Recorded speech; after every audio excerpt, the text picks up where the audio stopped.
Hello and welcome to WisconsinPrepZone.com and our WIAA State Individual Wrestling Championships Roundtable. We talk now Division III Wrestling, and Cassie Paulson, our defending state champion on a Mineral Point. Tucker Pitts, one of 3 or 4 Mineral Point pointers in the field.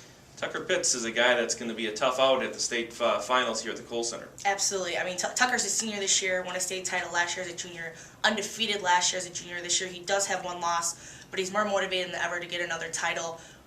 If he were to win, this would be Mineral Point's 48th individual state champion in their team history by far. That leads the state. Mineral Point does in individual state champions. Yep, they've kind of surged ahead of Stoughton out of Division I in that race for most individual state champions. Dennis, when we talk Division III, we seldom have a wrestler from the Metro Madison area, but we have one from Deerfield. Austin Haig, a senior, brings a pretty good record into the 103 competition. Yeah, first time when you get a senior, you get to qualify for state for the first time. He doesn't have any chance for jitters. He's got to go and perform right away. Ranked 3rd in the state, 44-2. I think he'll do just fine. While we're on that topic about jitters, Lancaster with 3 freshmen among their 4 state qualifiers, and not often, I mean, you see that many freshmen from one program comprising the bulk of a state tournament contingent. What do freshmen, especially the ones from Lancaster, have to worry about coming to the Kohl Center for the first time? Well, usually it's a 103-pounder, 112. You've got a 130 and 145-pounder going up against some more experience, and that takes its toll.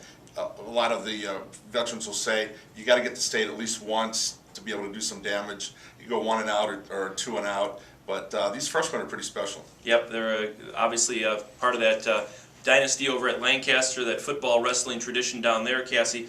Talking about tradition that's building west in Ithaca, Nate Durenbach, he's a returning state place winner from a year ago, and he leads an improving Weston Ithaca program that's kind of rivals in other sport that have combined on the wrestling mats to become a pretty good wrestling power. Absolutely. I mean, talking to Nate's coach this past weekend at sectionals, he was talking that Nate's really become a leader in that program and that co-op system that they've started last 2 years ago.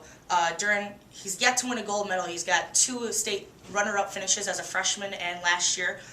And he took 5th as a sophomore. However, he has a very tough matchup. Should he win his quarterfinal match in the semis, he would most likely meet up with Random Lake's Justin Mudloff. Mudloff has a career record of 174-10 to go along with 2 state championships as a freshman and a sophomore, and a state runner-up finish last year in a match he lost in double overtime, 4-3. Well, a lot to look forward to in the Division III competition. Again, it gets underway Thursday evening with the preliminary competition, quarterfinals early on Friday, and of course Division I, II, and III in semifinals Friday night. The championships Saturday, beginning at 6 p.m. at the Kohl Center.